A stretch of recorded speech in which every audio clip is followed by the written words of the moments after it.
Really need to figure out a better way of being able to reach my controls, guys.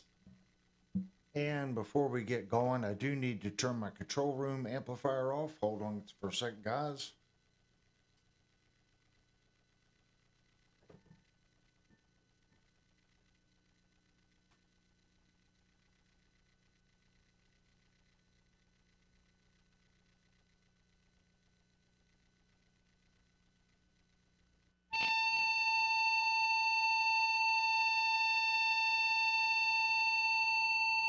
Gotta love a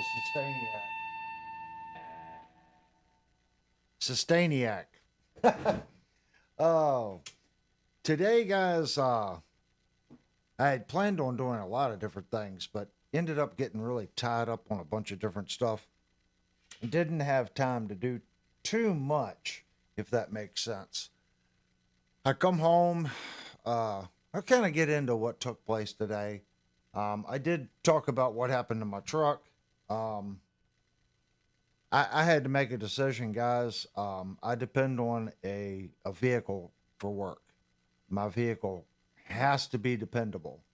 And my Toyota has proven just not to be a dependable vehicle. So I sold the Toyota today with a lone transmission.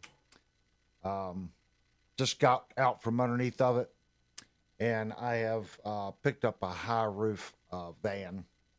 And I had purchased a 14-foot V-nose trailer, dual brakes, dual tandem trailer, and I had that set up with shelves and stuff in it, and had all my tooling in it. And I would just kind of park it on the job site. Um, the drawback to doing that in on for me was if I needed some small stuff, I had the truck, and it just wasn't very user friendly. Um, we were just talking about Linnell and I were talking about it today.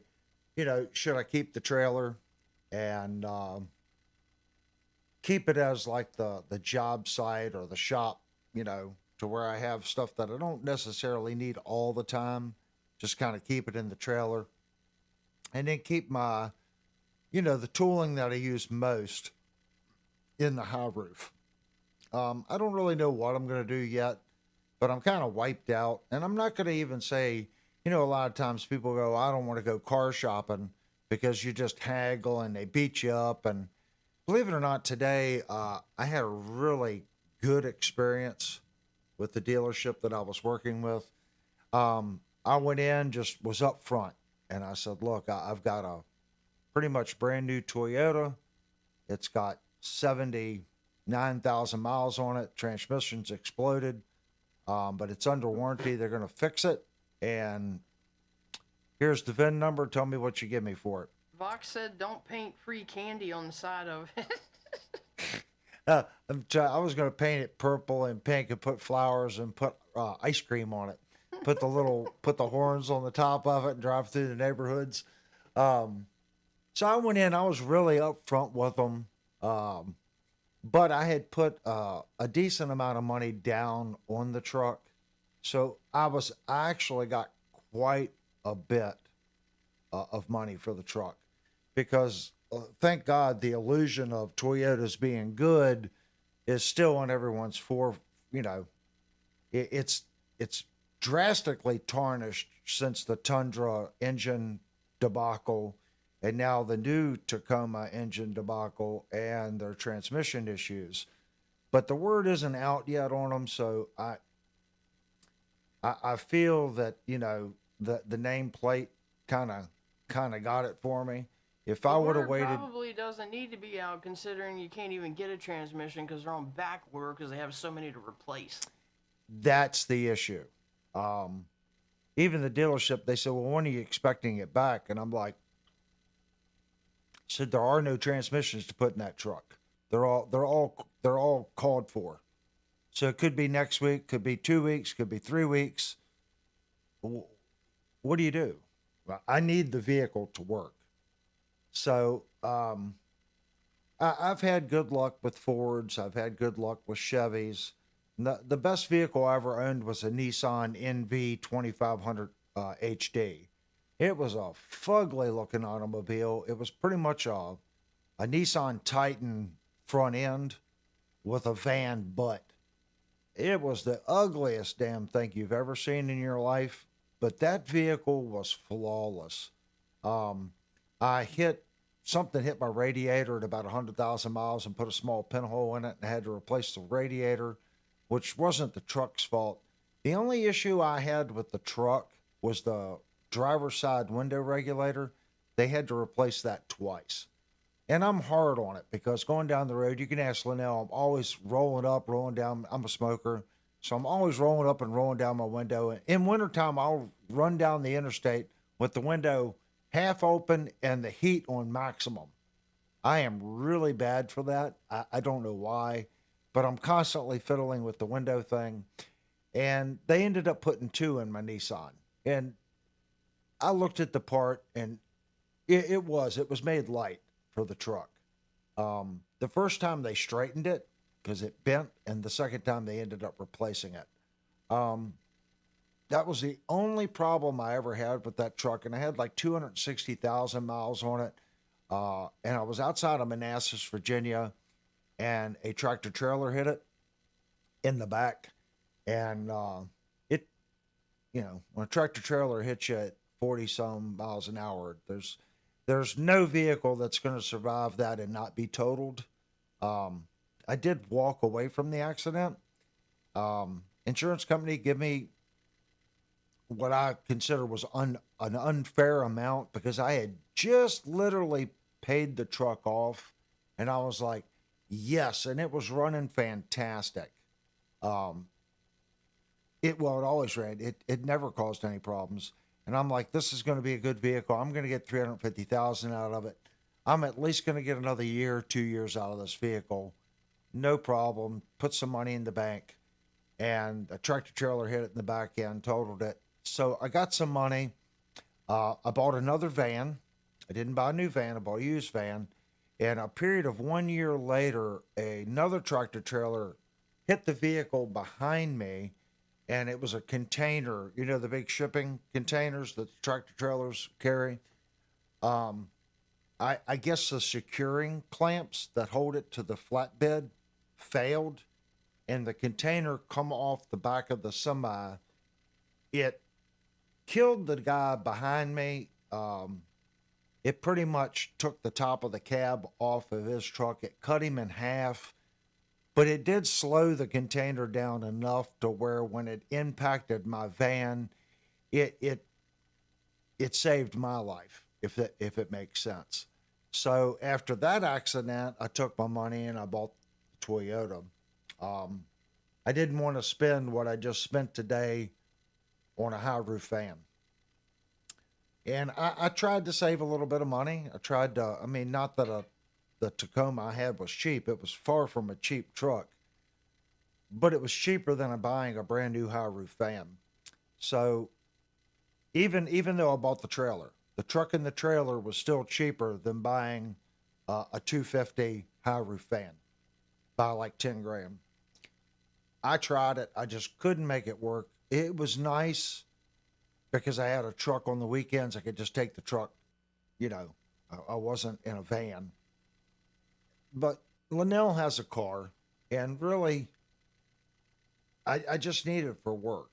And I had to break down today, and I bought a brand new high roof fan. I'm not happy with the payment, but what do you do? I still have to work X amount of years before I can retire, and I don't have a choice. It's the cost of it, and I've got a smoking deal on it. They've really, if you want to buy a vehicle, now's the time to do it because Ford inventory is about 100 days. So if Ford doesn't send anything to any dealership, there's 100 days worth of inventory based on sales right now, where there'll still be tons of vehicles. Chevy is right up in the 80 to 90 range. Dodge is over 120. And they're just cranking these vehicles out. So two things have to happen. Either manufacturing needs to slow, or they have to really discount the piss out of these vehicles. They have floor plans, and when that vehicle sits there, it costs them money.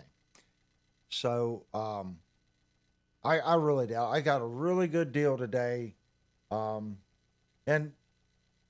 I wasn't pushy with them at all. First, I explained to them my family is in the automobile industry, and I qualified myself right up front. Look, I get the floor plan. I understand kickbacks from your finance department.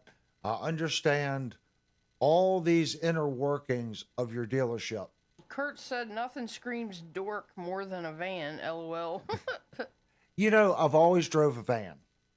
I did one time before in 1994. I bought a Ford F-150 XL 4-wheel drive. Great truck. It had an inline six in it with the C6 transmission.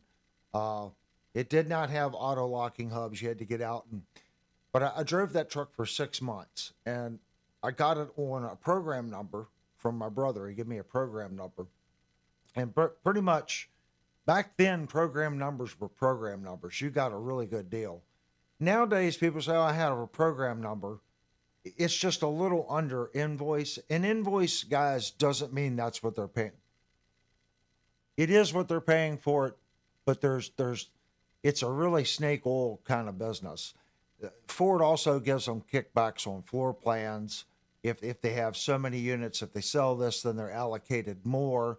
So when you're buying a vehicle under invoice and they're telling you they're not making money, they can still make money because Ford allocates X for their floor plan to offset the interest and their allocations on upcoming vehicles.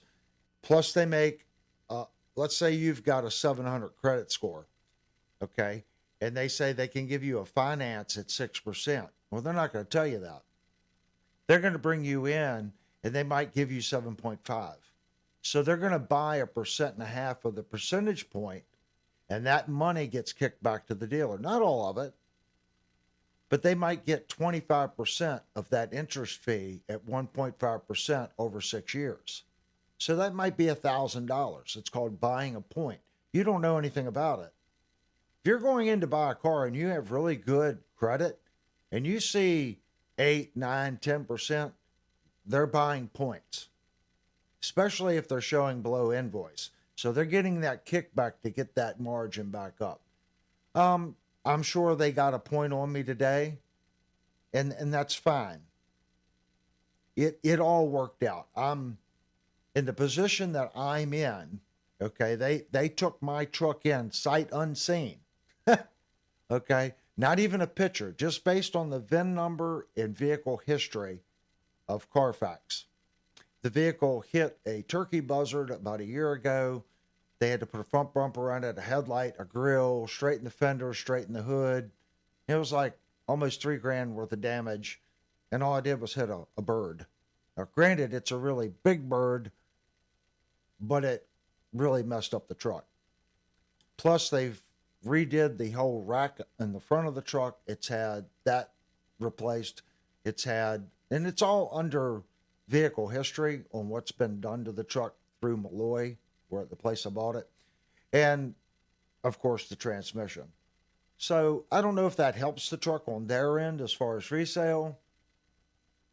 I know if I was going to look at a truck and they said, yeah, the guy just traded this thing in, it's got a brand new transmission in it, it's got 79,000 miles on it, I'd go, I don't think I want a truck with 79,000 miles on it that has a brand new transmission. That's just me. But what they gave me, I thought was extremely fair. It was a lot more than I owed on the vehicle. That gave me a little bit more to put down on the vehicle, and then we had to put an extra $1,000 down to get the payment to where I'm not going to say I'm comfortable with it, but it is what it is. It's an expensive vehicle. Commercial vehicles are just expensive. I mean, don't get me wrong, it's not stripped. It's got power windows, power locks, it's got rear camera. It already has the shelving in it. Yeah, it's already has the work package in it. It's got an upfit package. It has the shelves with the cabinets and the drawers, the center divider, the upper shelf in the upper part of the cab. It's got a $6,000 upfit package already in it. It's set up for the brake thing, and it's really weird because it doesn't have the hitch, but all the other brake controller parts, I guess, it's very strange. Steve said, what van? I bought a Transit 250. It's not the short, it's the long wheelbase. It's a monstrosity. Yeah, it's ugly, as according to Linnell, but It is. it's a big van. It's a rolling billboard. But that's okay. It's for work. I'm not sitting on the street corner, with my buddies hanging out. I could fit a whole band in the back of that thing. It's I hope it'll be a good vehicle. I had good luck with my other two vans from Ford, but they were E platforms and not transit vans, and they both had inline sixes. This is a V6 in this one, and it has the 10-speed transmission in it. It is the first year of the updated CFD or whatever that thing is that was failing in the transmission. I think there's still valve body issues with that transmission. I did bite the bullet and spend a little extra money and got a extra long drivetrain warranty with it. Mikey said MusicNGear decal down the side. I thought about something like that, but I did get an extended warranty, and that bumped my payment up each month by $50. But being that what I just went through, I would have been in one hell of a position if I would have had to put up $5,400 to replace that transmission in that truck. Blue Mock said, I remember when I bought my 2500 HD. Man, I'm glad I did now. Damn thing is a work machine. I'm hoping mine is. All we can do is pray. I'm an Adventist, and I prayed last night before I went to bed. So, make something happen for me. Doesn't have to be perfect. Just get me out of this scenario. And I was sitting in there, and I was like, no, I'm not going to do a warranty. And I'm like, you know what? If it wouldn't have been for that warranty, I would have had to front $5,600, and then I would have had to go into that dealership. And yeah, I got more than payoff, but I would have still been upside down. Steve said shaggin' wagon, and Vox said don't forget the fuzzy dice. I already told Linnell I needed the plastic Jesus for the front of the hood and the fuzzy steering wheel, and don't I wanted forget some your racing stripes. I want racing stripes, the big orange racing stripes down the center, and some chrome alloyed wheels and some rubber band tires for it. Steve said if you did get a MNG wrap, a channel write-off. The guy kept saying that, and I told him I'm not wearing my work shirt tonight. I'm wearing my Music and Gear shirt, but you guys have seen my Veritas shirt. I'm not a sub anymore. So before, for many years, I was a subcontractor writing CNC programs, and that was a little different. But he was saying even if I work for them, since it's a commercial vehicle, this isn't like a regular vehicle. It's not even like an F-150 or 250. They're not considered commercial unless you get the commercial version. You can buy an F-250 and it's not considered commercial. Cheryl said There, there's a difference in the commercial Fords. This is the commercial Transit. Cheryl said you need yellow stripes. I don't know. I think the orange would look better on the white. I don't know. I'm just thinking of the Camaros, the white Camaros with the orange stripes. I always thought they were pretty cool. But I get it. It's not a glamour wagon, that's for sure. And you get in it, it's a van. You know, it is what it is. It's got a big steel wall behind the seat. It's got two captain's chairs in it. I can put my desk. I got to get me a desk that bolts to the floor with my swing arm for my computer again. I can go back to the way I used to do things. I can have my printer back in the truck, have my computer in the truck. Kurt asked if it's all-wheel drive. It is not.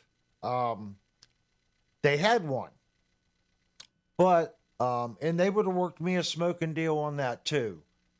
But it would have been another $100, you know, 70, 80, 100, whatever. It was going to be about another $2,000 on top of the vehicle for all-wheel drive. I've had both. Both of my Fords were rear-wheel drive, like this Ford is. Both of my Chevys that I have had were all-wheel drive. I never had any problems with my Chevy all-wheel drive system. The only issue that I ever had with the Chevys, and I knew it on the second one, I had a 4.3 liter Vortec, and it had that spider injection. And at 100,000 miles, I had to replace that spider injection. That was a known problem with that engine. Once you put the updated spider injection system in those trucks, they're freaking bulletproof. So on my second one, they still hadn't updated it. The replacement part had been updated from Chevrolet, but Chevrolet was still sending those trucks out with the failure unit in them. I think they had some problems with it was a 5.3 liter Vortec, the V8. It had issues with the spider injection too.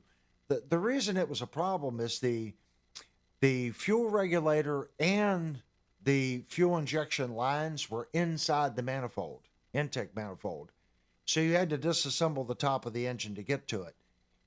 In the truck, it wasn't bad, but in the van, it was a nightmare because the engine was right up tight against the bottom of the corral. I knew that when I bought the second Chevy, but I got stupid mileage. I got 320,000 out of the first Chevy, so I bought another one. And then when that one eventually died, it had 280 on it. I bought the NV. And out of all the work vehicles I ever owned, the Nissan was the best. And what's funny about that is I talked to other people that's had Titans and stuff, and it's hit and miss. But if you talk to people that owned the 2011 to 2017 Nissan NV 2500 HDs, those freaking things were bulletproof. They were so over-engineered, and the metal was so heavy. If I look down, and I know this, I know in 2 years the side of my Transit's going to go like this because I see them on the interstate. They're missing the fuel door. The fuel doors break off of them. That's if I'm not telling the truth, start paying attention. Start paying attention to Ford Transits. You're going to see 30% of them are missing the fuel door. It's just a poor design.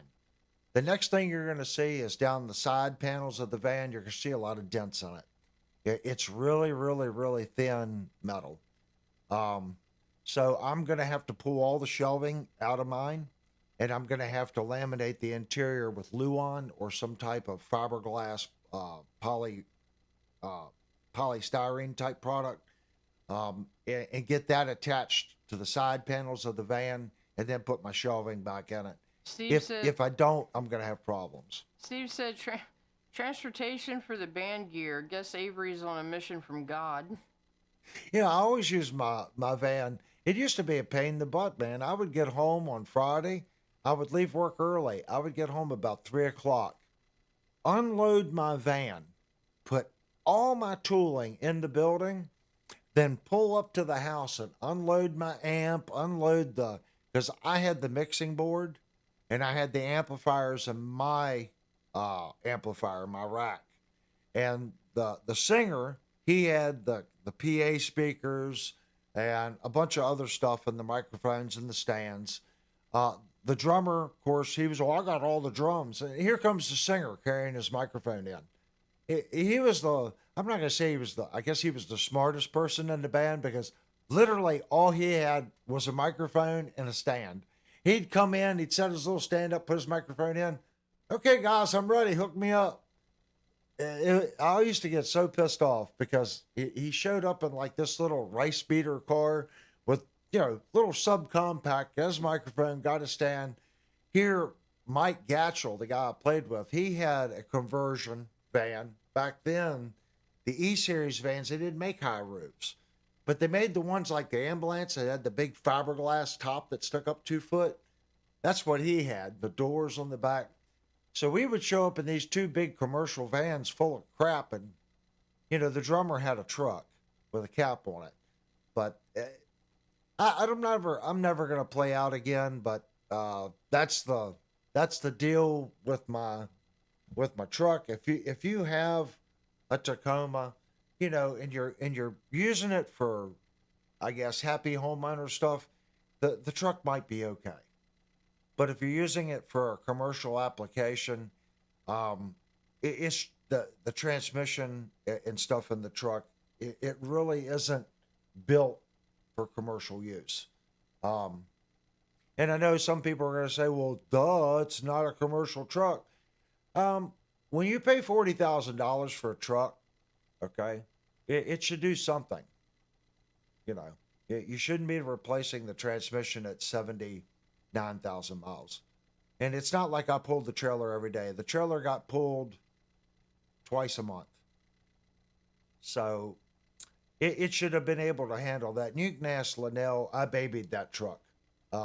It received everything that I'll go in the dealership, you need to do this. Okay. Need to change your oil. You got to change transmission fluid. You got to do this. You got to do that. Okay. Do it. Take care of it. It's my work truck. Take care of it.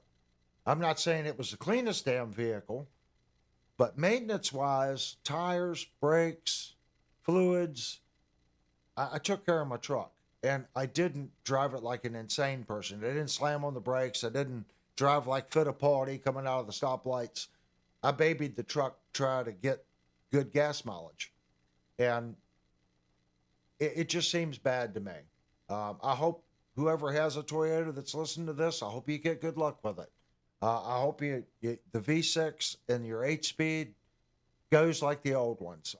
This is just one person telling you a story, but I know they're causing problems because, there's no transmissions to put on mine. And that's not a good sign. That means they're replacing them. So let's move on to music. Now that I've got a big cargo van that's the size of a football stadium, who wants to start a band? I got the truck to haul the equipment now. So from what I understand, I was watching a video today. Hammerjacks is back in business in Baltimore. From what I understand, it's not what it used to be. It's a shell of what it once was. Steve asked if the Transit has a trans temp gauge on the cluster. You guys are really going to laugh. I haven't even drove the damn thing yet. It's still at the dealership. I've already signed the papers. I didn't even test drive it. You pick it up tomorrow. I pick it up tomorrow. The guy goes, "You want to test drive it?" And I looked at him. I'm like, "It's a van. It's a van." I said, "I've owned vans my whole life." I said, "This is only the second truck I've ever owned. It's going to drive like a van. It's going to steer like a van. It's going to bounce around like a van. It's a van." And the guy looked at me and goes, "I get it. I get guys come in here. They get commercial vehicles all the time. They don't drive them. They say it's a truck. It's going to drive like a truck." So I haven't even drove it yet. I know Manuel, the guy I work with, he has a Transit, and I see them all over the place. They can't be that horrible. And even if it bounces and does this number, it is what it is, if that makes sense. My NV did that a little bit. It's a high roof vehicle, so it's not gonna ride around like a sports car. It's gonna have a little. I'm very easy. I get it. It's just like when I buy a budget guitar. I don't expect that budget guitar to be like the Schecter.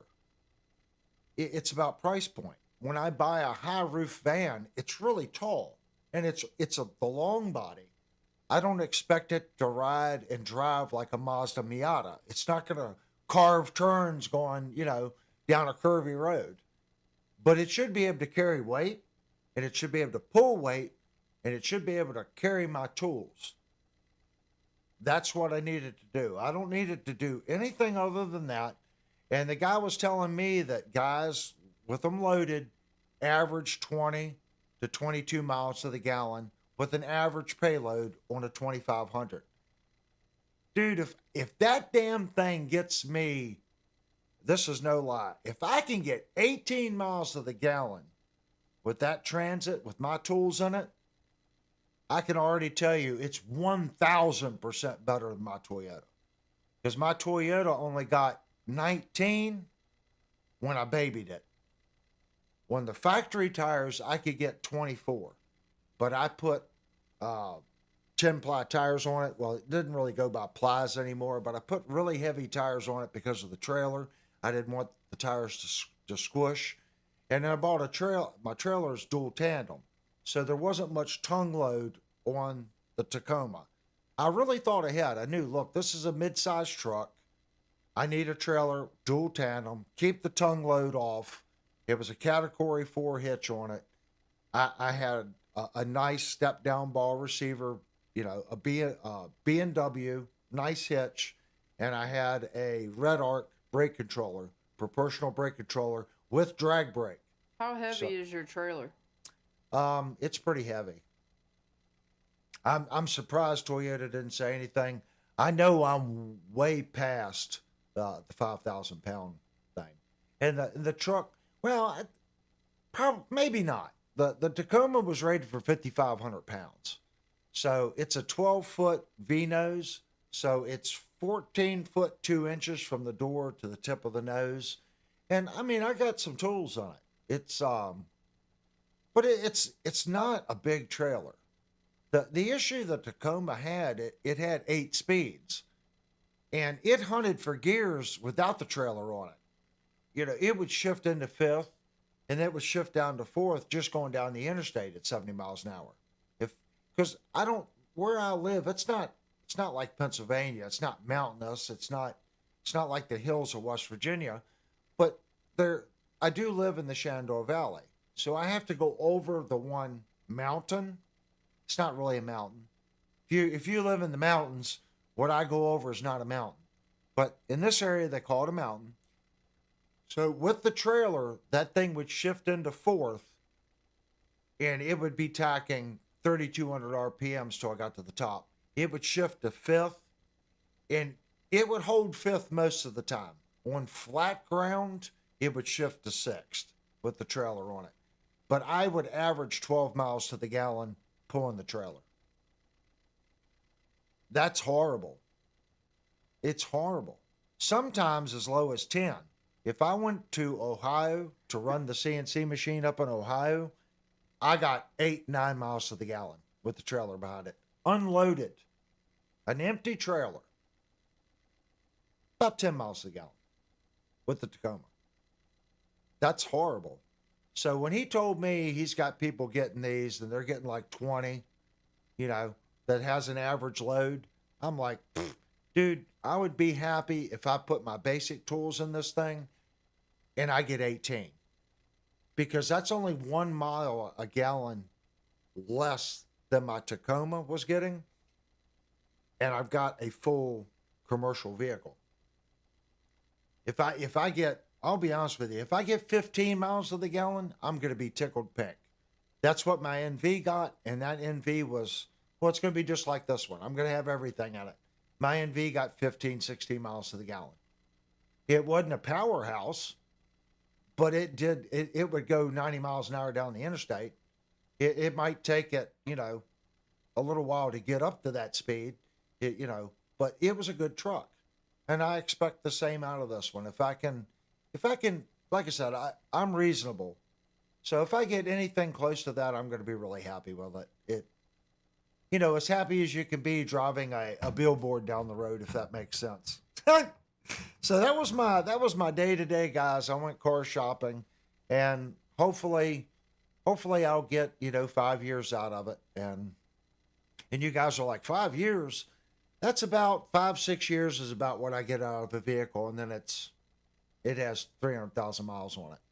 I am working closer to home now, so maybe I can stretch this one to 7 years. Knock on wood. So that was my day. I'm going to open up the chat, and I'm going to see, did anybody go out and buy new gear today? No, Because they just keep saying van life and lower it and just picking.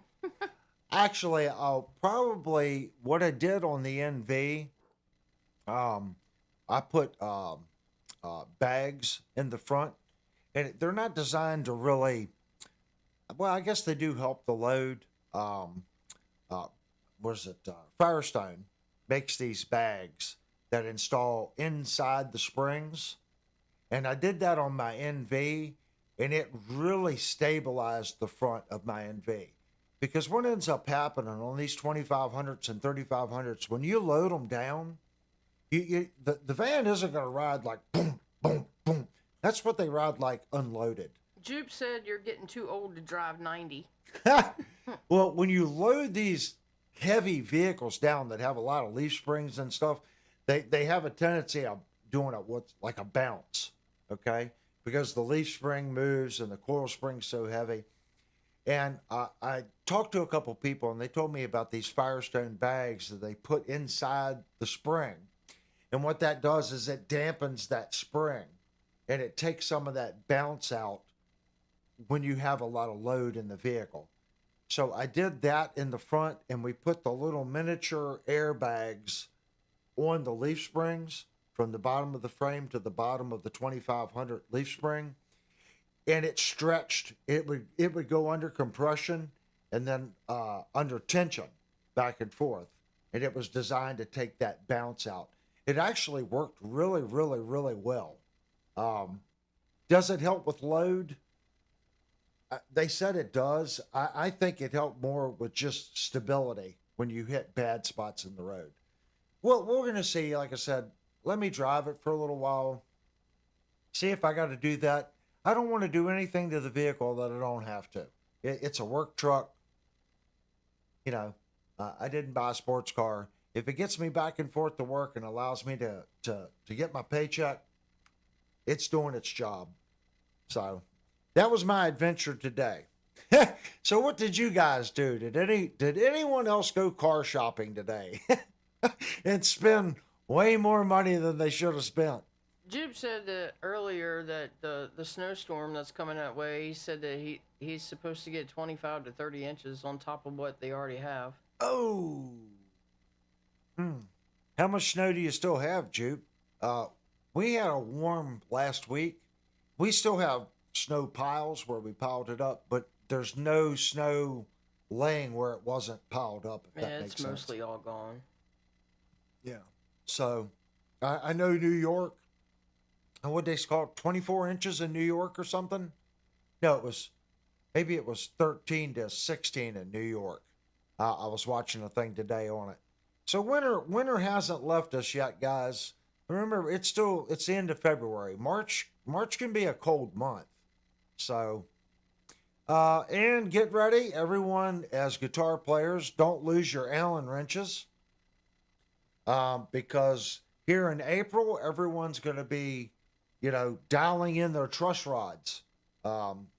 Especially if you live up there where Kurt lives and you have these tight necks like this. They have a tendency of moving. This guitar didn't do too bad, though. I don't think I adjusted this guitar at all.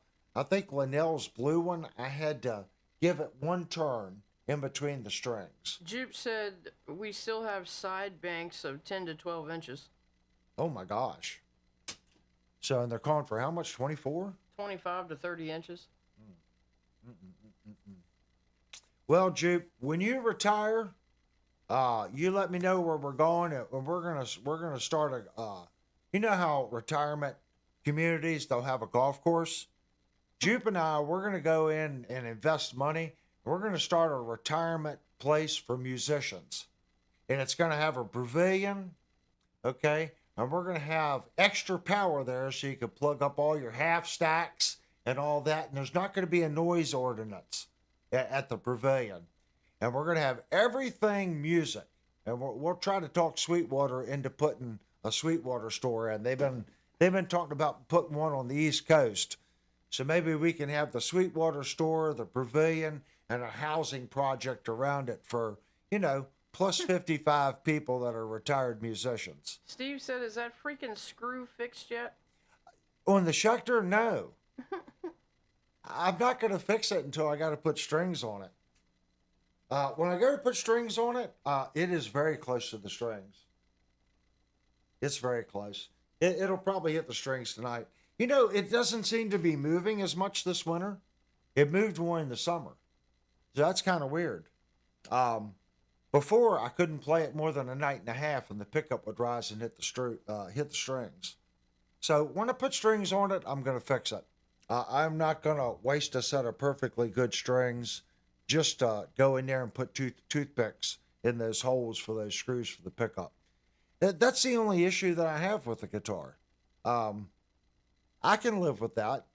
Again, I want to qualify that. When you spend that kind of money on a guitar, should it have that problem? No. And then people go, well, Sweetwater tested it. That issue would not have come up unless you sat and played the guitar for 8-9 hours straight. So that guy at Sweetwater put it up on the bench. He checked the intonation. He checked the neck relief. He checked for scratches. Probably strummed and played it for maybe 5 or 10 minutes. Yeah, it's good. So I don't necessarily blame them. But I would think at this point, everything now is done on the CNC. And that was done on a bore routine. At some point, someone's had to call Schecter and say, hey, my pickup's rising. And then someone else 2 months down the road calls it. I'm just thinking out loud. You would have thought at some point they would have heard that there was an issue. I can't fathom mine being the only one that had that problem. Unless I haven't looked at another one. Maybe that day at the factory, they put the 2 screws that hold the pickup are not the correct screws. I would be curious to look at another Mach 6 and look at the screws, because the screw heads are really, really small that's going through that pickup. So, I don't know. Maybe it's the wrong screws. It could be something as simple as that. I just haven't looked at any other one. This is a rare guitar for even Shenandoah Music carries Schecter. They won't bring this guitar in for whatever reason. They keep under $800 Schecters. That seems to be where Shenandoah Music likes to carry their Schecter products. Their higher end products are going to be Jackson and Fender. That seems to be where they go 2,000 plus. In the 1,200 to 2,000 range, they're kind of hit and miss. They might have an Ibanez or a Jackson and Fender. It's kind of weird. That's kind of a hit and miss location for them. Most of their guitars are going to be between, what do you think, $900 and $400, hon?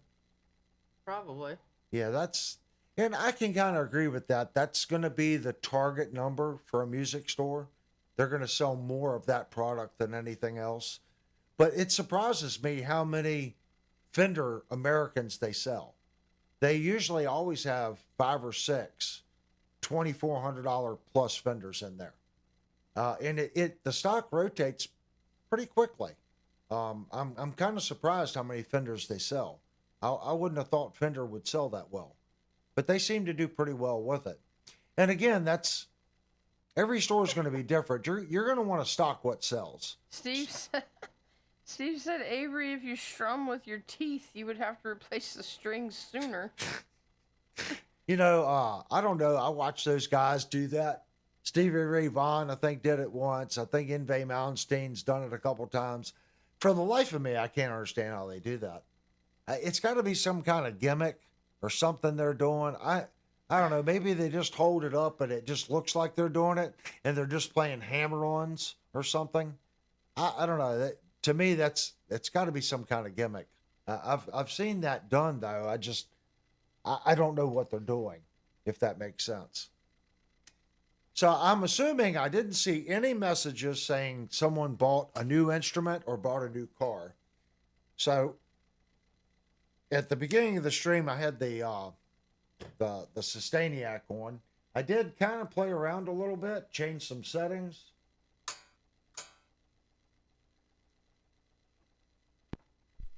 Sorry, guys. One thing I always tell you guys what goes on with devices. The Yamaha THR10 Mach 2, it will shut off if it does not receive a signal with the USB cable attached to it. And I'm not sure why it does that. I think Kurt's made a comment that it's some kind of timer and you can go in there and change the timer.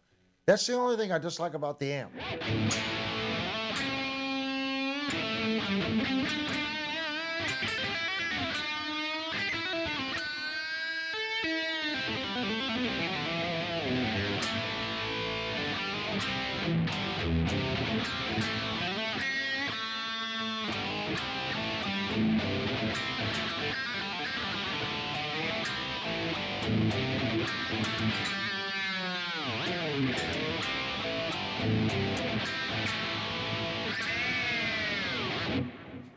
This guitar is stupid, and I always have to have a guitar. And it used to be Peavy's when I started doing reviews.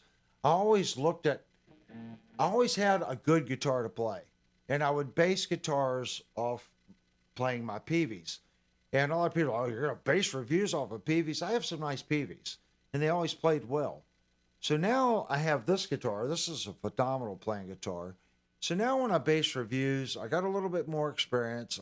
I think, being that I've been doing it longer, I think my reviews are a little bit more honest, and I think people will take it better. I remember a couple people posted, dude, it's a $200 freaking guitar, and you're tearing it apart. And I'm like, yeah. I go back sometimes and I watch some of the reviews. I think I did a good job, but I was expecting a lot from it. Kurt says, Avery, in the Yamaha app, in the top right-hand corner of the screen is the settings and uncheck auto shutoff. Okay. We are going to go right there. Okay.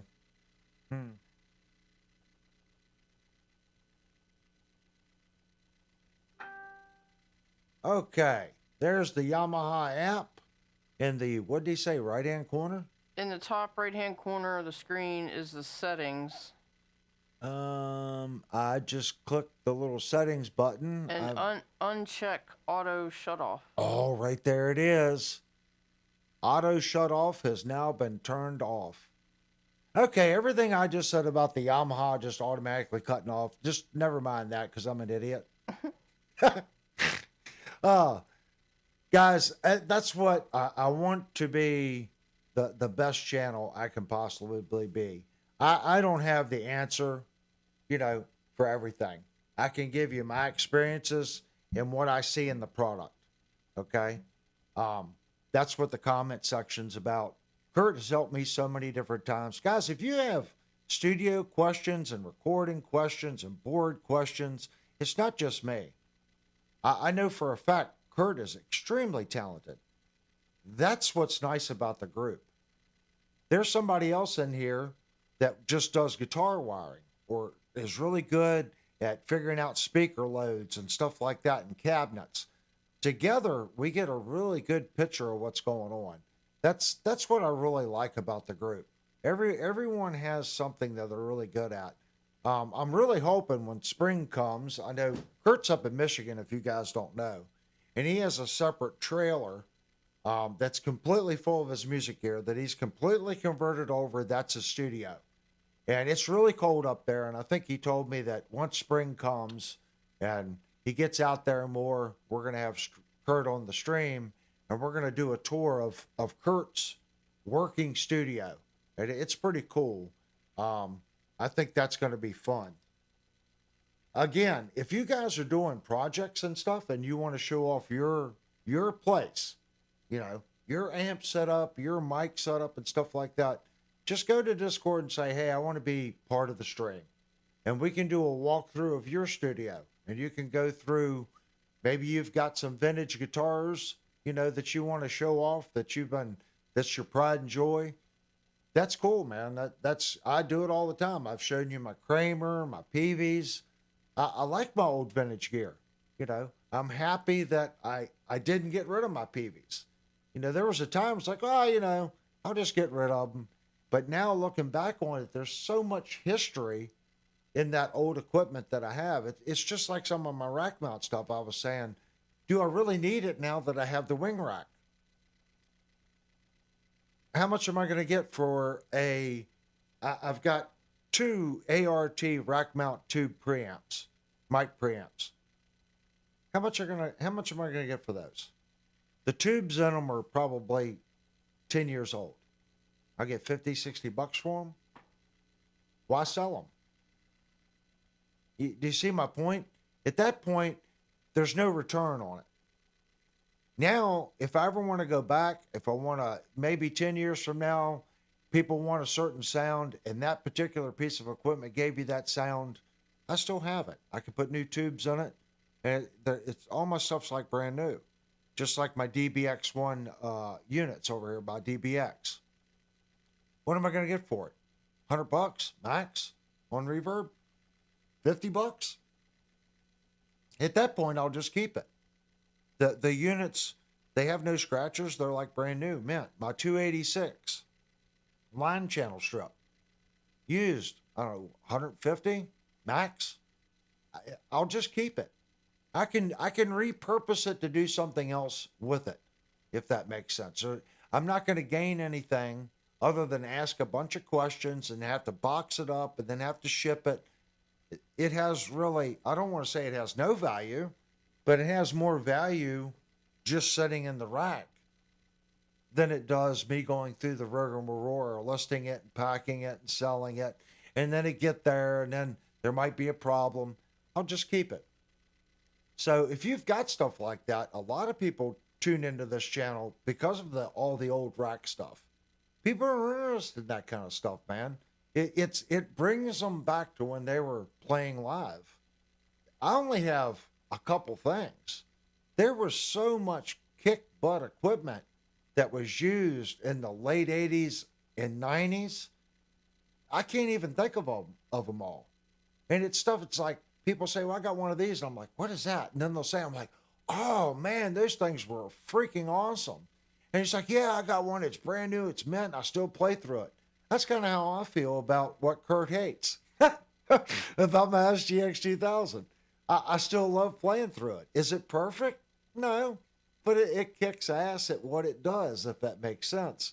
So if you've got stuff like that and you want to come on the show and you want to show off your guitar, or maybe it's a build project you got going on, I really want to do stuff like that on the channel, guys. I want to bring you guys in and not just talk in the chat, but there's other people in here that can't put a face to the name.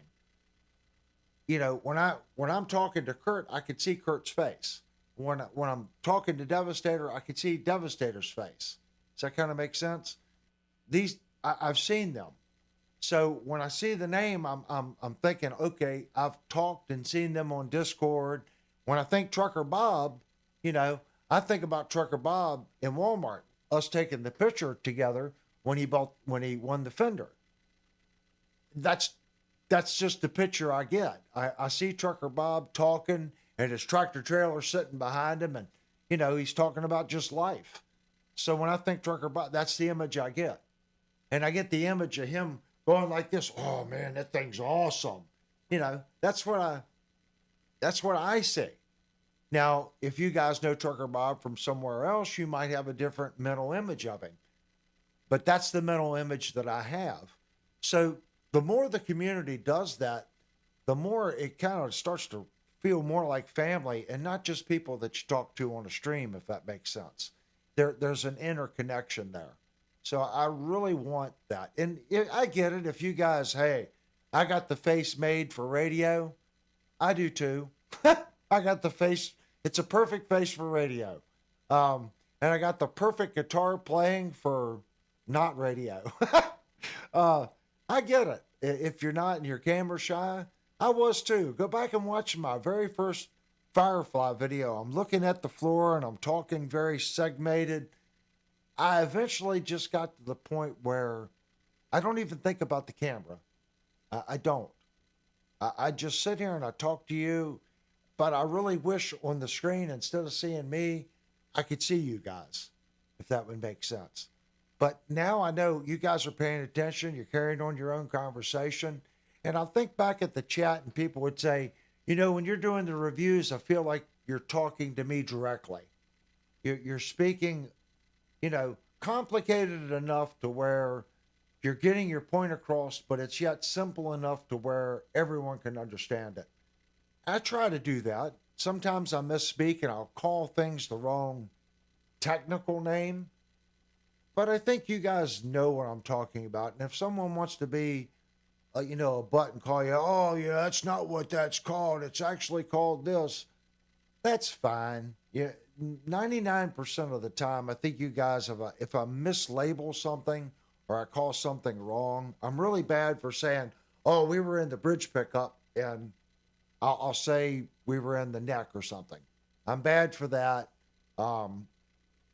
There, in every video, there's at least one or two misspoken things where I got twisted up on where I was at or what I was doing. And you'll see it. A lot of times I'll go back and fix it and I put the little pop-up window and it doesn't match what I say, but it matches what the tool says is going on. And that happens quite often. All right, guys, if you are not familiar with the channel, you did not have to be a subscriber to post and chat. I want you to come in, chat. I want you to be a subscriber, but I want you to come in, hang out, and we want to hear from you. If you're in the back just kind of lurking, join in. That this is a hangout. It's just like going to the music store, talk about what you got, talk about what you like. Or if you think what I'm playing here is a POS, tell me why. You know, I want to qualify everything, guys. If you think this is a POS, that's fine. Just tell me why you think it's a POS. That's what it's about. I don't want people coming out. That's a piece of, and don't give me a reason. If you had a bad experience with it, I've had bad experiences with guitars. That at the beginning of the stream, we just got a bad experience with Toyota. Are you going to have a bad experience with Toyota? I hope not. But I did, and it's left a sour taste in my mouth. Guitar-wise, what guitar have I ever owned? You guys can post in here. Have you all bought a guitar that you just thought was going to be awesome that just turned out to be awful? The neck just moved all over the place. It wasn't stable, or you had problems with the electronics, problems with the jacks, or 6 months in, the tuning keys failed. I'm trying to think of what guitar I would have bought that I had a bad experience with. I got to think. You know, I'm talking about guitars that stayed here at least a year. So I'm not going to pick on any guitar that I took out of the box. Like we took a West Creek out of the box that was a double cut with P90s. It was unplayable out of the box because the neck had backbow. But literally, when I adjusted the truss rod, that guitar played fantastic. But when I received it, the strings were touching the frets. The neck was doing this number. I pointed out in the review. If that guitar would have went to a mother and father that bought it for their son, that guitar would have went back. And that's a shame. Because after I adjusted the truss rod in that guitar played freaking awesome. And it was like it was cheap, $170 for a P90 double cut West Creek. It's a great guitar. I think we had a double cut shootout. We had that, a Firefly, and an Ibanez. And the Ibanez scored the worst out of all of them. So before someone says I'm an Ibanez fanboy, now that I think about it, we've had two failures from Ibanez on the channel. It was an AX, I think it was an AX 120. The frets were sharp as you know what on it. It was a bad setup out of the box. I think it scored last. Firefly won, and then the West Creek was second, and I think it was an Ibanez. It was either an Ibanez or a Yamaha. I'm thinking it was an Ibanez AX 120. I have to go back. It says double cut shootout. So, taking those out, trying to think what guitar would I had that was the worst. I'm gonna say I had an Epiphone hollow body back when I was playing out at the very end. That guitar, I had all kinds of issues with it. The wiring inside and the neck wasn't stable. I'm gonna say that in the guitar just didn't sound too good. I didn't pay much for it. I think like $450 for it back in the day, maybe 500. But I remember I was constantly chasing the neck on that guitar, and I was always having to get in there and fix the soldering. And it was a pain in the butt because you had to fix everything through the F hole. And I think the second time something screwed up in there, I just said the heck with it and I sold it. I'm going to say that that was my worst guitar. I have a squirrel brain. So you guys post what, if you've bought a guitar and you just had problems with it. You know, whether it was the neck just moves a lot or you had bad electronics or maybe the bridge, you had problems with the saddles and stuff. But all in all, even though we've done a lot of budget guitars, I really haven't had anything. Now, granted, I'm qualifying this because a lot of the budget guitars I didn't keep, but nothing was horrible as far as just being a complete POS. I think one Firefly, we had two Fireflies grounding issues where they were noisy out of the box and we had to fix some grounding problems. Leo James had some pickup issues, the pickups flopping around and sorry tuners, but they were still playable. I don't know, the Leo James, you would probably had to put tuners on that guitar pretty quick. But post in the chat, did you pick up a guitar and you just had a bad experience with it? You know, I'd be interested to see. And if it's a Schecter, it's a Schecter. If it's a Gibson, Fender, they all have made bad guitars. I'm not a fanboy of any particular brand, if that makes sense. Just share what you guys have found. Anyway, it's break time. If you're, again, not familiar with, that's where I was going 5 minutes ago. You didn't have to subscribe to chat. Please go down and hit the like button. Please subscribe. It takes a lot of work to do the channel. And the little people you see over here, either with blue wrenches or shields, I don't know which YouTube is doing tonight. I think they switched it to the shield. Yeah, we're on shields tonight. The people with the blue shields, they are moderators. So they're here to make sure the chat flows well and no one gets out of line. I will say this, we have a pretty good group here, and we've been very fortunate with the people that post on the channel. Very considerate people. I want to keep that going, if that makes sense. There's 50,000 other channels out there that you guys can get on and blow steam. That this is supposed to be a family-oriented channel that's just full of good information for working musicians. All right, guys, let's take our 5-minute break. And when we come back, I'll look at the chat and see what you guys want to talk about next. And then we'll take it from there. Let me go over here to Discord, and I'm going to try to hit the right button. You're going to go to Discord and hit the right button? Oh, OBS, I'm sorry. Here, I think it's this one for our 5-minute break.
Okay, guys. I'm going to open up the chat. I think Wicked Fester brought up something. There's a couple things I want to bring up. We were talking before, Wicked Fester, we're going to go over guitar prices. Next, before we went to break, we were talking about bad guitars. It looks like I'm seeing more people have had bad experiences with Firefly, causing issues. I know Mikey got a Firefly in the bore for the posts. We're going into the route of the tremolo. You could literally see the insert in the side of the route. He showed, go back, if you guys want to see it, go back. He posted pictures in Discord of this. That is unacceptable. There's no way when that thing was made and they drove those inserts in that they didn't see that the hole was into the route. They still built it and sent it. That's the issue with budget guitars, guys. I'm not saying that you can't get a good budget guitar because I've gotten some good ones.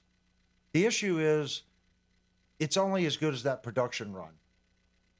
As soon as they make another production run, they can make changes. So I think we saw Latitude, and I agree. Out of all the companies I reviewed, Latitude was the only company, even though I gave that guitar a sub good review. It wasn't a horrible review, but it was definitely not flying colors where I liked it. If you go back and look at I think it was the Phoenix Latitude, the owner of the company posted on that review, and he said, thank you a lot for your, open and honest and detailed review of my guitar. We will work on these problems. They released one other guitar after that, and I've yet to see a product from them again. And from what I understand, Latitude, the guy from Latitude was from eArt. That he was a break-off engineer and helper from eArt. That's how I understand it. But he did post on it and said thank you. The only other company that's ever reached out to me was they didn't reach out email, they posted, and that was Leo James. And they made a comment. I'd have to go back and look at it. And I remember my response was, well, if you think the review was unfair, you are more than welcome to send me another guitar. And that left the door open to where they could cherry pick a guitar, okay, and send to me. And they still didn't do it. So Firefly has never reached out to me. West Creek has never reached out to me. Balgoa has never reached out to me or said thank you or anything else. But Latitude did. And Leo James actually made a comment on one of the videos. And that's it. It's been like crickets from companies. And that's fine. I get it. There's a couple. Anything I say, guys, this is nothing bad about any channel that I'm getting ready to mention. I forget the gentleman's name, the bald shredder, Richard. He has a really good relationship with Leo James and IYV. I get that. That's a relationship that man has built with those two companies. Understand that there's a relationship there. If you go to Fulton Street Beaks, understand there's a relationship there between him and Kathy. You need to understand that. Good, bad, or indifferent, there's a relationship there. They get products from there. That's all I'm going to say about it. And it's not just those. I'm thinking about those channels. We think about Guitar Max. That you'll see there's phases. If you look back at their history, there's phases where they did a lot of this product or a lot of this product or a lot of this product. That was them being reached out or contacted by a manufacturer. We would like you to review a guitar. The manufacturer goes, okay, we sold some guitars. He did what we feel was an acceptable review, so they sent him another one. So maybe over a course of 8 or 9 months, they reviewed 2 or 3 guitars from that, and then they moved on to a different manufacturer. I see it in that channel. And again, I'm not saying there's anything wrong with it. It's YouTube. Um, the only one that I'm going to say, 60 Cycle Hum, he flat out tells you, I get paid to review these products. And he reads their company BS line, and sometimes he laughs through it, and he just has a ball reviewing the product. I'm not into surf music, but if I want to watch something that's kind of funny and the way he does things, I think 60 Cycle, I forget the guy's name, but he's upfront about what he's doing. Does that kind of make sense? So I have no issues. If he gets in there and he says this thing's the greatest thing since butter, and they just paid me to say that, I find that funny. He's making a living on YouTube, but he's not selling it up front like it's great because I bought it. He's telling you they sent me this product, they're paying me. Here's their ad line. Let's jam. I can't say anything about that because he's being upfront. And if you guys have seen something other there, then say something. I've never seen him not be completely upfront and honest about it. Do I agree with it? I don't know. It's YouTube. So you'll see companies do that. In my case, we've always bought the instrument, done a review, and that's it. So for Leo James and Latitude to make a post, especially back then, I think when I'm pretty sure I probably had like maybe 1,400 subs, maybe just over 1,000 subs when they post. That's a little baby, teeny weeny, nothing channel. It's still a nothing channel according to YouTube standards. But for them to take the time and at least post something on a channel that small, I got to give Leo James credit and the gentleman at Latitude credit. They at least watched it. Joyo reached out to me. I know Joyo watched some of my Joyo stuff. I got email correspondence, but I never got a post documenting Joyo looking at the video. Is there a difference? In my little squirrel brain, there is, because if the company posts on it, it kind of gives the review credence. Whether or not it does or doesn't, I don't know. I think in my reviews it would, but Joyo never did that. Joyo also said they would reach back out to me, but I was very firm with Joyo. I told him I had no interest in reviewing a $30 wireless guitar thing. I had no interest in reviewing a clip-on $9 guitar tuner or a Joyo strap locks or whatever gimmicky thing they were selling. I told them I was interested in some of their pedals and their micro amps, and that's it. And they said, well, none of those products are on sale. They're not pushing that product. We'll get back to you. I reached back out to him about 6 months later, and he said, we're keeping you apprised, which they wasn't. So I've never reached back out to them. They've never reached back out to me. But I was pretty hard line on it. And a lot of it that you just got to, when they first contact you, if they want you to review a shark fin that's made from rubber chickens, I guess you got to do it. Then they'll throw something else your way. Don't forget, you have questions on Discord. Yeah, we got questions. Now, Timu's reached out to us. Do I really want to do the Timu thing?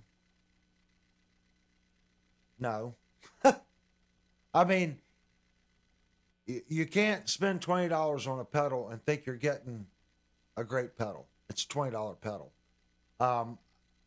Should I try it? I don't know. You guys tell me. You know, I know some people have bought some Timu guitars and they claim they're decent. If you guys want some Timu stuff, they've already said they'd send me a bunch of free crap. Some guitars, some pedals, maybe a guitar kit. They've kind of left the door wide open. So if you guys want to see some Timu stuff, I'm kind of curious what the fine print would be if I went the next step and actually read what I would have to do to receive all this stuff that they're claiming. I don't know. I kind of blew it off. And we never did anything with the guitar learning platform. And that's really the only company that's reached out to me that I thought was legitimate, that I felt would be something worth. It was Guitar Lessons Online. And they are rated like way up, like number 1 or number 2 if you Google it for guitar lessons. I forget the name of that company. Billy said never had an issue. They offer your money back guarantee. Devastator said I've had good luck with Temu purchases. Yeah, we might reach out to them. All I got to do is respond to the email and say, yeah, and I'll get some free crap. If you guys are up to that, I'll have Linnell this week reach out to them and respond to the email and see what the fine print actually says with the Temu stuff. I have no interest in being a salesman for Temu or affiliate links and all this other. I just don't have an interest in that. But if they want to send us a product and I can review it and then do a giveaway on it, yeah, I would be happy with that. But where this channel's at now, I wouldn't have an issue with doing that. If they want to send me a guitar kit, I don't know, maybe a free guitar, some pedals. We could do some giveaways in the middle of the stream. I'll give Temu a plug for a free pedal. You know, you got to think I still have to ship it, so it costs me money to ship it. They're not going to cover the shipping. I shouldn't say that. They're going to send me the pedal. I doubt very seriously that they're going to allow me a credit line to ship pedals to winners. Most likely the channel would have to cover that. So if it's $10 or $15 to ship it across the states and it's $20 pedal, it's kind of moot on getting the free product because it's free shipping from Temu to here. Then I got to pay to ship it. I don't know what it would cost for a little box, maybe $7, $8. Couldn't be that much. But do you understand the logic behind it? It might be better just to say, screw you guys, I'll pay the $20. Well, either way, I still got to ship it. So, yeah, I just corrected myself. All right, well, we'll reach out to Temu and see what they say. I think we covered everything else. We covered the POSs and the free plugs on companies that have reached out to us. So let me go to Discord. Linnell said we had some questions on Discord. So I'm going to open up Discord here. Questions. And this is from I Love Fun, which is Vox. Tube watts versus solid state watts. I know a watt is a watt, but I've had a 30-watt tube combos that were way louder than a 120-watt solid state amp, and I've owned all the time. You're not wrong. What ends up happening? I used to be into ham radio, and I had a twin. There's some kind of D tube. They were massive tubes. I had a 2-meter and a 10-meter amplifier. It was rated at 40 watts. Okay. And we had an SWR meter, and it would swing 45 watts. And that thing would just reach out like you wouldn't believe. And a couple years went by, and I went to another ham fest, and I bought a solid state 100 watt for 2-meter. And I put that on my ham rig, and that thing wouldn't fall out of a tree. The issue is when you hook it to the meter, it would swing 100 watts. It would say 100 watts. But it wouldn't get half the distance that 45 watt tube linear for 2-meter would go. The only thing I can think of, and if you guys are electrical wizards, the only thing I can possibly think of is the higher the voltage, okay, the more efficient something becomes. So if you have a high voltage at 1 amp, that's like at 12 volts running 30 amps or 20 amps. I'm not going to do the math, whatever it works out to be. It becomes less efficient, so you have to increase your wire gauge. Vacuum tube amps run at a higher voltage. It's much more efficient because of the voltage. That's also why they're far more dangerous to work on. I'm going to qualify due to the voltage plate, the voltage on it. I'm going to say they're just far more efficient. Why do they still read the same? That's a question way above my ability to answer. I'm not an electrical engineer. The only thing that I know is solid state stuff does not run at 460 volts or 300 volts or 200 volts. You know, if you're in the UK, uh, even though you have 230, 240 volt at the wall, you're still stubbing it down in solid state stuff. Most solid state stuff is running between 24 to 48 volts internally. You know, and you'll hear it in pedals. People say, well, this pedal will run on 12 volt or 16. But you're going to have more headroom if you run our pedal at 16 volts. And there'll be a switch on the back. And then if you have a Boss pedal, they're usually all 9 volt. But if you look at a pedal that has a lot of headroom and it's switchable, they usually tell you run it at a higher voltage and you increase the headroom. Creates the dynamic response. Again, it's a voltage thing. If someone has a better idea of why solid state amplifiers just don't have the push and the power, same wattage as a tube, please, if you guys know and you work on amps and you know for a fact this is what's going on there, I would be curious. I'm sure you could YouTube it and there's some guy with a lab coat that works on amps that could explain it. I know Class D amplifiers like this little BE right here. Let me click. Oh, I guess I got to turn that camera on, don't I? Okay, let it white balance. I love my camera.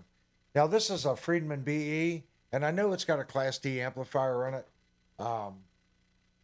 Class D amplifiers aren't the most efficient, but they work well. That's got a Class D amp on it. I don't know what the voltage plate is on it. It's not going to be like a tube amp. So I'm going to say it's something to do with the voltage on the amps. Other than that, you got MOSFETs versus tubes. I just don't know enough about it. That's why when you guys are talking about amps and servicing amps, I go reach out to Mike. And Mike, he's hard to get a hold of now. So we really need a good amp tech guy to join the channel to come in and answer these questions. I have a ton of questions on stuff like that. The big thing, like I said, look at pedal manufacturers. You'll look at ones that will say 16 or 18 volts versus 9 volts. Most people will tell you the higher voltage on those pedals, if you switch them to the higher voltage, it increases the headroom. Jupe says voltage does not flow through wires or other materials. It flows around them. That's something I saw. That's true. So if you have a large conductor cable, it's only flowing on the exterior. That's why solid core wire most of the time isn't used in a lot of cases. So they'll use smaller wires, but they put a bunch of them together. Now, the issue with this is, now you've got all these cables, all these little wires, and it's flowing on the exterior. So you've increased the surface area total versus one solid wire versus 50 little wires that are twisted together. Now, some of you are going to say, well, that's BS. Well, there was a gentleman named Kimball, and it was called the Kimball skin effect. And he was he worked a lot with Dave Hafler. And his philosophy was, even though you've got all these little wires, okay, it still only travels on the outside of the cable. Once that wire, like it's a braided cable that's twisted, once it goes to the inside, it no longer travels on the outside of the wire. I'm not telling you if it's true or not. What he would say is if you got all these wires and it twisted, as soon as it would go to the inside core, it would jump onto the next wire. Then it would go around, and then before it would tuck in, it would jump, jump, jump. And it would constantly jump cables, the wires. And he called that skin effect. He claimed on a long cable that's braided, after that signal jumps on those wires, that the signal got dirty and was less clean.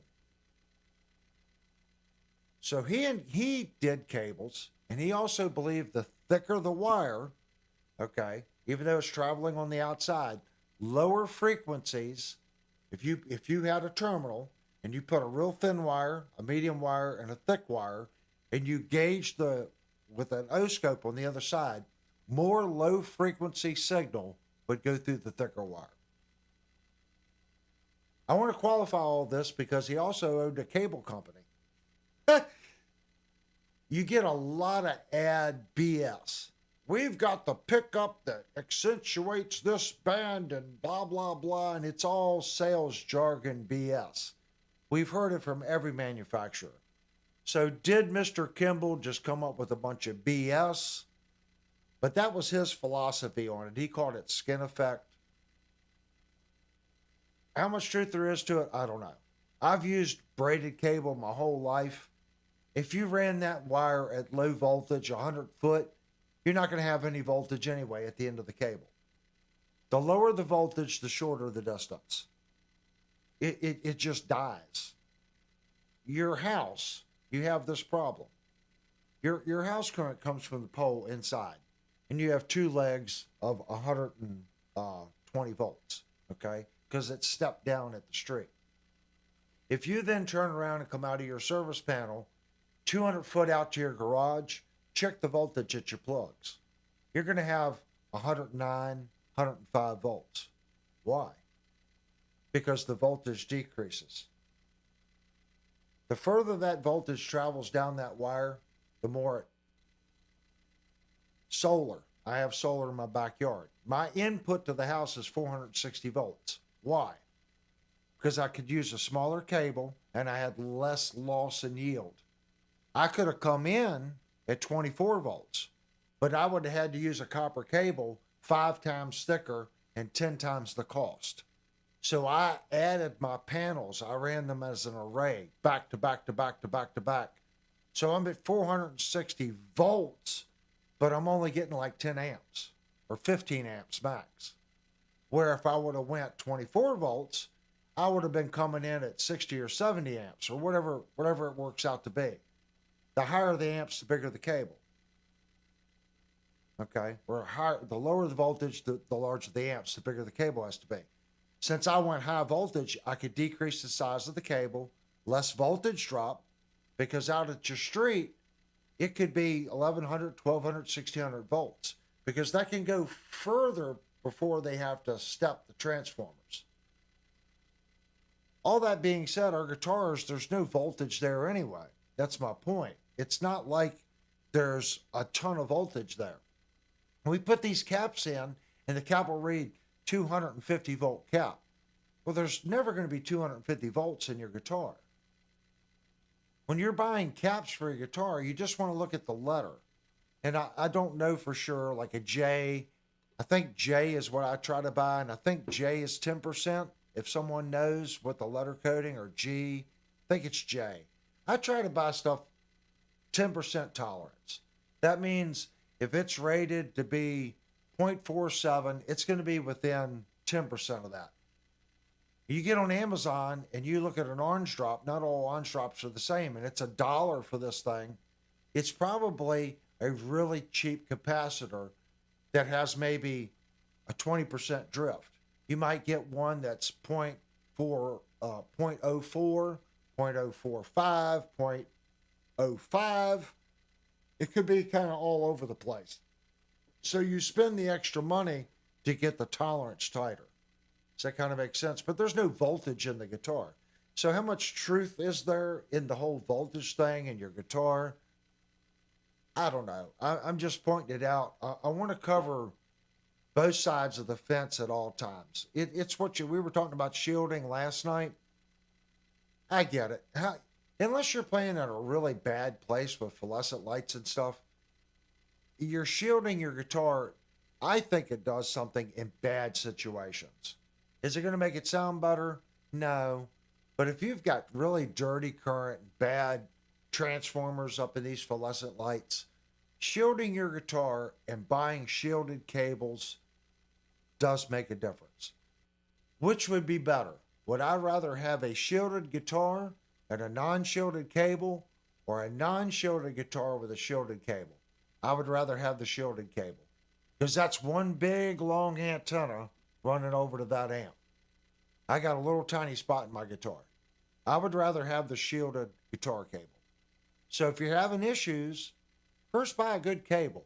If you're still having issues, maybe do some shielding in your guitar. Mikey said TDK makes the best and accurate capacitors.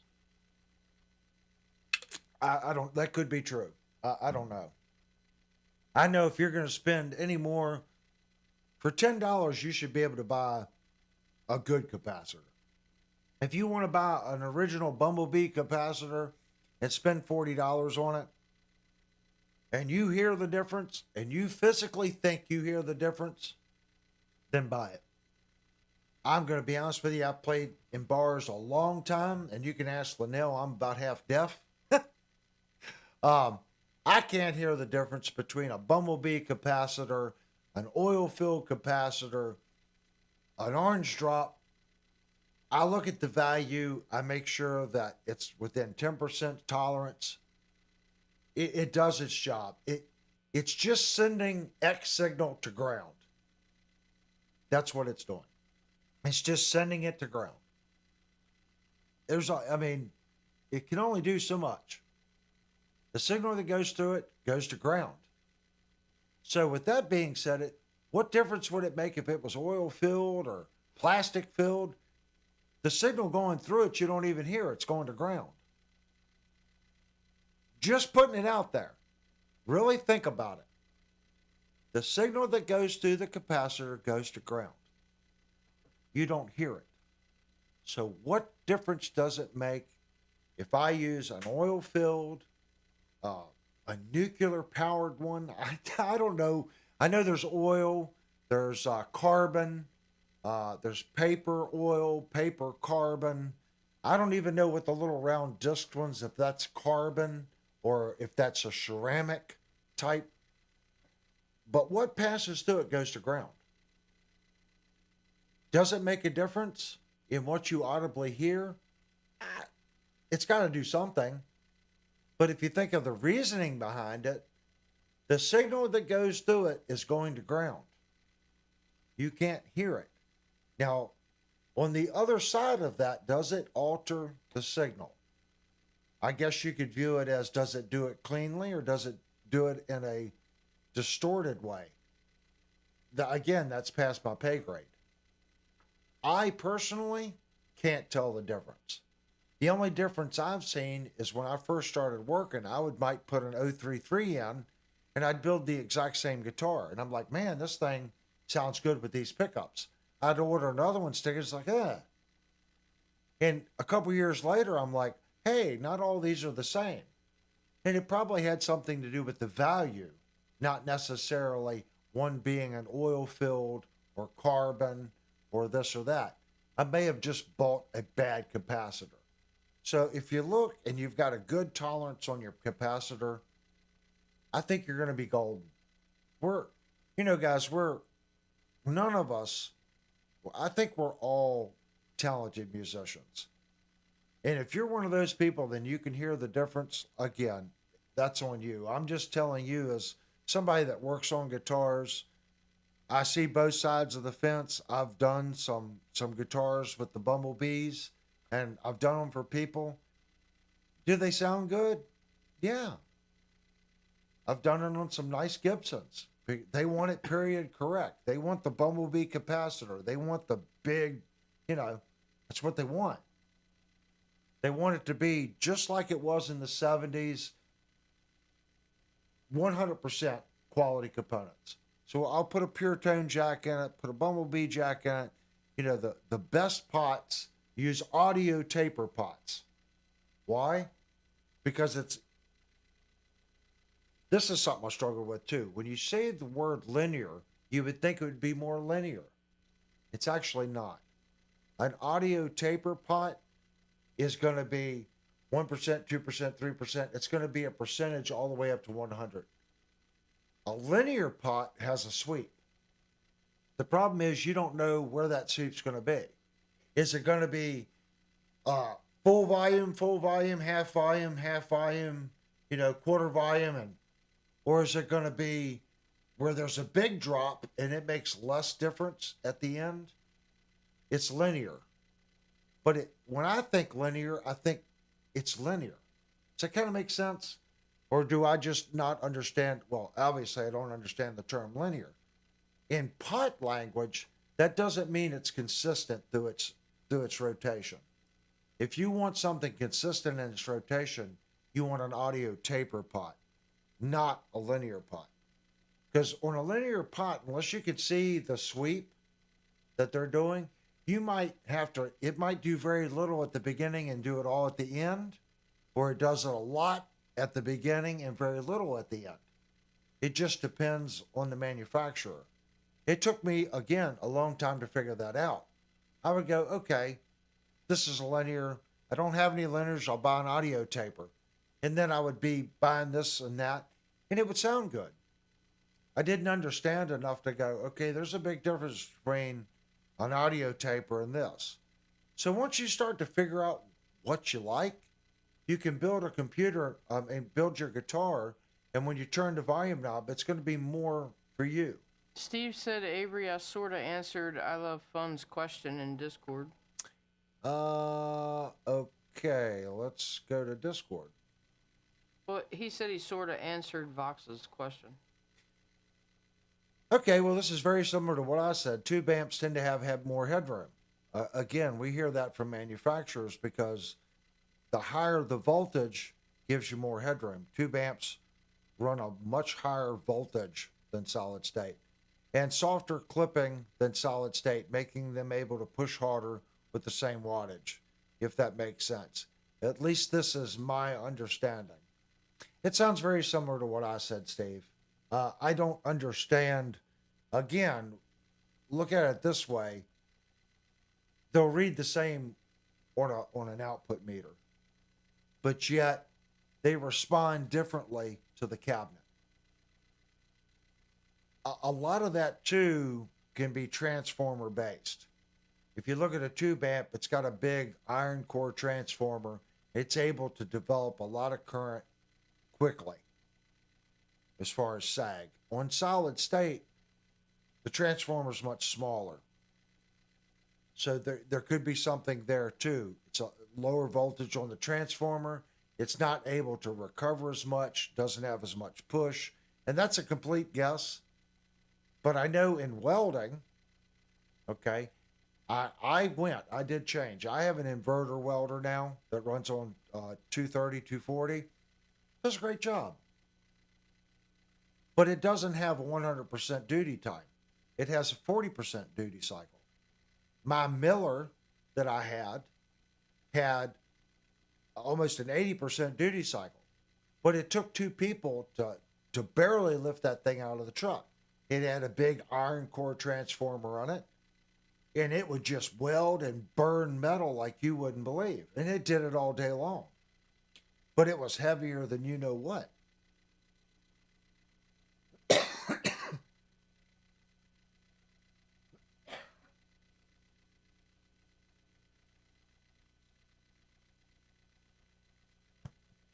Excuse me, guys. So I'm gonna put transformer might have something to do with it as well, just like in doing welding. I am not the person to ask about that. I sent my equipment to Mike to have Mike rebuild it. When someone does something every day and they're testing components every day, sometimes it's not about just what the number reads on certain machines. When you look at the O-scope and you see the field and you see the flutter, you see the signal to noise ratio, you're looking at voltage drops. After you do things a long, long time, a good technician, they'll start to see patterns. And then they'll figure out what's wrong with it, go, oh, it was this. Maybe 6 months from now, they see that pattern again and it turns out to be the same, or it's a different pattern. It's really hard to beat somebody that has experience at troubleshooting problems and understanding electronics. That's why I don't do it. Can I be a parts changer like a lot of auto mechanics now? They plug a scan tool in, say, oh, replace this and stick a part on it, pray it fix it. I probably could. But a real technician that's working on your tube amps and stuff like that, you don't want to give that to somebody that doesn't do it a lot. Okay? One, they might be more expensive by hour, but odds are they're going to get it done much faster because they're much more experienced at working on that particular kind of stuff. So it might sound cheaper, but in reality, that experienced person will do the work quicker and more reliably than somebody that may be not as experienced that says, well, I'm only going to charge you this per hour, and I'll look at it for you. Backwoods Billy says Avery C. EVH did with alterations to amp with a microwave transformer. Yeah, I know they did a lot of. Eddie Van Halen ran, I'm pretty sure he ran his voltage low on his amplifiers, and then he turned the bias up. So he was basically cooking his amp, cooking tubes. I did that for a while. You get a monster sound. The problem is you can't afford the tubes. You start running your voltage low. Let's say you put a variac on your unit, and you run your voltage down to 100 or 90 volts, and then you're going to turn the bias up on the tubes. One, it's going to red plate the tubes. You're running your voltage low, so the amp is struggling. It's working hard. It's converting. It's just hard on the amplifier. I did it. I put 2 sets of tubes in my unit in like 2 years, and I'm just like, you know what? I can't afford this. I can't afford to burn up tubes every 6 months. So now I run my bias where it should be. My voltage is where it should be. Is it the same? There's a little bit of a difference. But for what I do, I can't justify buying all new 12AX7s or new 6L6s because I ran the plate voltage down and then, over biased my tubes or, did all the tricks on hot rodding amps. You start getting in and you squeeze every little bit out of it, it's going to cost you more money. Steve has to go. Oh, thank you so much for coming in, Steve. I know you posted on Discord you couldn't hang out all night. Thank you so much for coming in.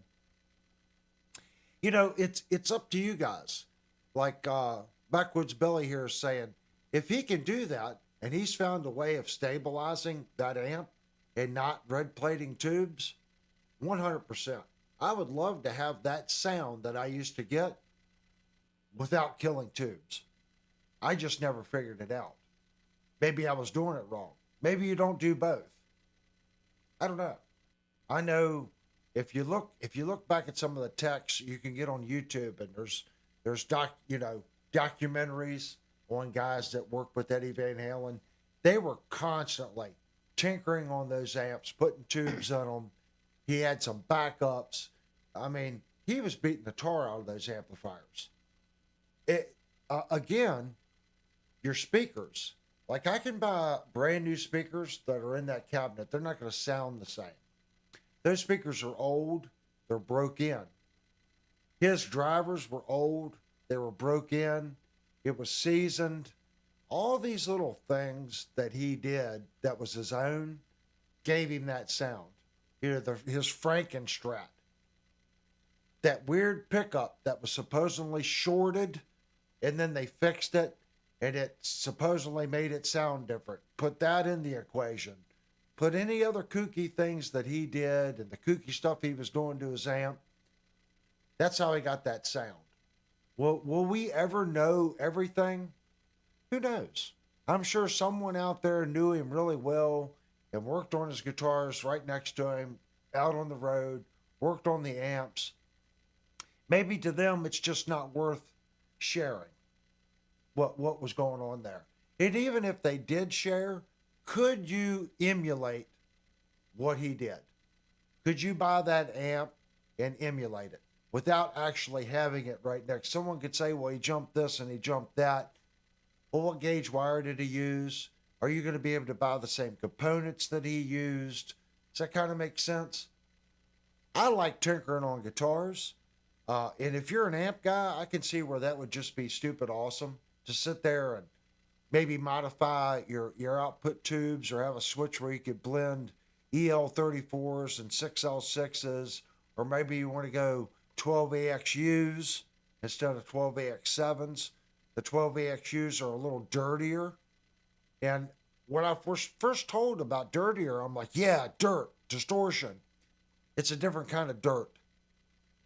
If you like high gain, I would not go 12AXUs. But if you like that blown speaker sound, I forget, they got pedals now that emulate the blown speakers. I forget what that's called. If you like that, just I've been beat to tar kind of sound amp, you might want to go 12AXUs and just crank the piss out of them. They're gonna be floppy and dirty. That's the sound you're gonna get. You're not gonna get a crisp attack out of the 12AX7 or 12AXU versus the 12AX7. It's just been my experience, and I know that because the silver unit behind me, I had loaded that with 12AXUs. I sent it to Mike, and as soon as he opened it up, he sent me a message. He goes, "You got 12AXUs in this?" I'm like, "Yeah, I wanted more distortion." And he goes, "Well, you got more dirt, but you're not going to really get more distortion." He goes, "It just makes your signal more fuzzier sound." Fuzz pedal. There you go. If you're into fuzz pedals, fuzz face, stuff like that, stick a 12AXU in your preamp section. They're usually switchable. Check with your amp. You can usually put those in instead of 12AX7s, and you'll get a more fuzzy tone. There you go. It's not distortion, it's more fuzzy. And I'm like, yeah, I wanted more distortion. He was like, I'm going to fix it, and I'll see what I got laying around here. But if what I've watched your channel and the way you play, you need 12AX7s. And I have since put 12AX7s back in the unit. That's originally what it come with. And it sounds far better with 12. For my taste, it sounds better for that high gain smack sound. It's more fuzzy. So I don't know if anyone's into that tone. If you're into fuzz faces and you like that sound and you want to kind of emulate that, maybe do some 12AXUs. I'm just not that good with that kind of stuff, guys. But I love talking about it. And if you guys know an amp guy, we need a stupid good amp guy to come in the channel. And do not forget your graphic EQ.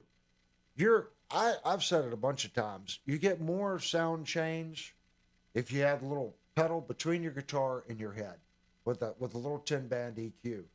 There's so much you can do with that. And that was a secret weapon to everyone I ever played out with. Getting a certain sound was just a little EQ pedal between you and the amplifier. I 100% agree with that. I don't use one. I have an EQ, but it's inside. It's after my preamp stage. For doing what I'm doing, it's close enough, if that makes sense. I'm kind of sticking with the one sound that I always get.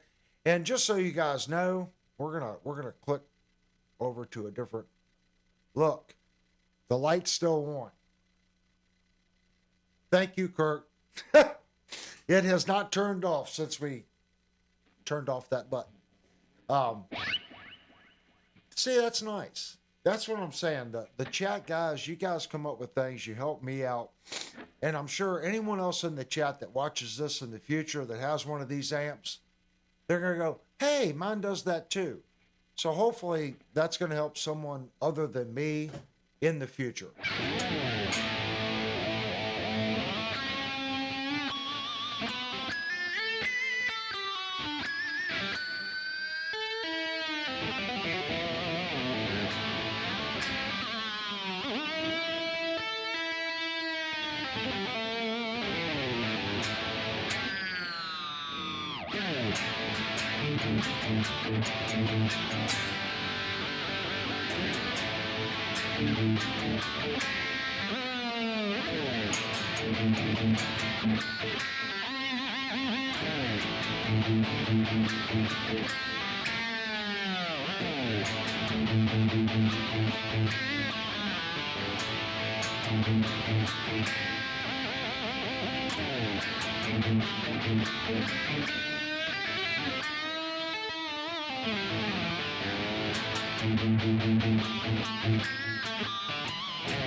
The more I play this guitar, the more I realize just how stupid this thing is. Yeah, yeah, you guys are probably like, okay, Avery's not going to buy any more guitars. There are so many awesome guitars out there, but every time I play this, this is just a phenomenally nice instrument. I hate to say it, I'm so happy my Ibanez PWM20 was a POS because this is a far, far better instrument than the Ibanez PWM ever was. Ever was. Sometimes we get upset. We picked, again, Sweetwater, thank you. Took the guitar back, allowed me to get something else. Sometimes we just make a bad decision. And that was one of my bad decisions. And I based it on how well Linnell's S model played. And I figured, well, if I spend 3 times the amount of money that Linnell bought her S model for, I am going to have a stupid high quality S model. I disagree. Linnell's S model is a far superior guitar over the PWM20. And it's $480. That really, when I say I learned doing YouTube, that just teaches me sometimes it's not the dollar amount. And I qualify that because you get what you pay for. I'm a firm believer in that. But there are guitars out there that just kick butt at really reasonable prices. And I think Ibanez has a couple of them. I think Schechner makes a couple. The C1. Every C1 I've ever picked up has just been a phenomenal guitar. I haven't picked up a bad one. Some of these Jackson JS guitars, I'm telling you, at the $350 to $400 price point, I've picked up some that had some fretwork on the side. I've also picked up some that's kind of like, wow, this is a $299 Jackson. Pickups for, we're talking, it's a $300 guitar. But these guitars played well. And I'm like, wow, this is a nice, solid guitar. Way good enough for someone to go out and play with. And if you wanted to, if you put a nice set of pickups in it, this is just as good as any $600 or $700 guitar. It's a JS, and that's fine.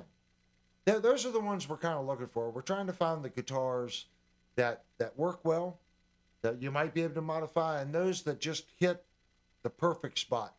The pickups are good enough, the tuners are good enough, the bridge is good enough. It's a solid instrument for what I paid for it. I'm just going to play this thing until it falls apart. That's kind of what I look for. That's what the channel's about.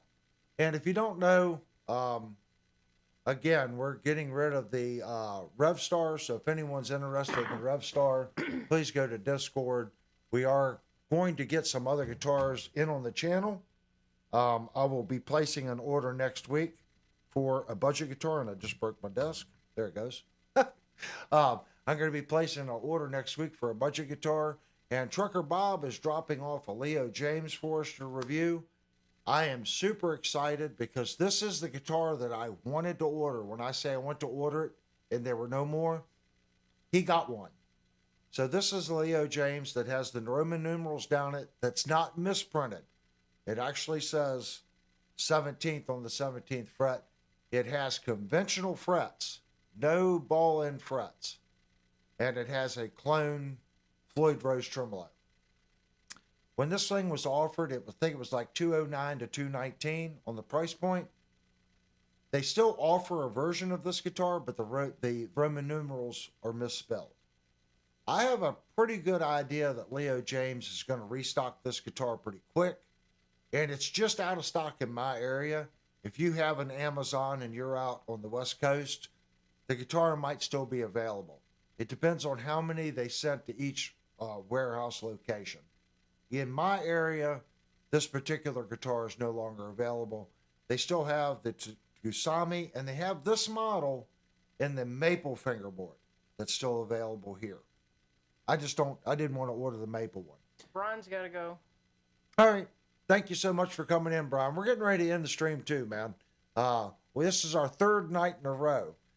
If you haven't, go down, hit the thumbs up button for me. If you hit it the second time, it switches it to thumbs down. That's okay. I get it. Consider subscribing, guys. I'm really wanting to get the channel up a little bit, and I'm hoping that's going to open some doors for some companies to send us some products. Again, I'm never going to get to the point where it's paid ad type stuff here. I want the channel to stay exactly where it's at. It's just an open platform. And even if the channel evolves to more like this, it's just people getting together, that's fine too. Yeah, I can't stay at one thing. The channel's got to evolve and kind of go with wherever you guys are wanting to go, or whatever the market says needs to be done. Maybe it'll turn into an amp review an amp review channel in the future. I foresee staying with guitar reviews because that's what I'm most comfortable with. And then this interaction on the live, I like this. This is cool. I look forward to, doing it Thursday and Saturday nights. Friday nights is just a bonus. I have been working on a new screen. I thought about making Friday night just viewers topic. So it won't be anything pre-discussed. We'll just get on. And if it's something that you guys want to talk about, we'll just kind of shoot from the hip and go through it. That's what we've been doing the last times we've done it on Friday. So I am working on some actual windows for that. Thursday night's supposed to be review night, so I want to get the channel back on track to where Thursday is review and Saturday's kind of a hangout. You guys let me know what you think works best. We've been doing a bunch of different things. Let me know where you want the channel to go. It doesn't bother me which way we take it. If we want to do open forums on Fridays or live reviews, whether it's pedals and stuff like that, just please let me know what you guys are interested in, and we'll work the channel to go that direction. If you left a super chat for me this week and during the stream, thank you so much. That's what supports the channel. And one last thing, next month's guitar giveaway should be here, 2 weeks?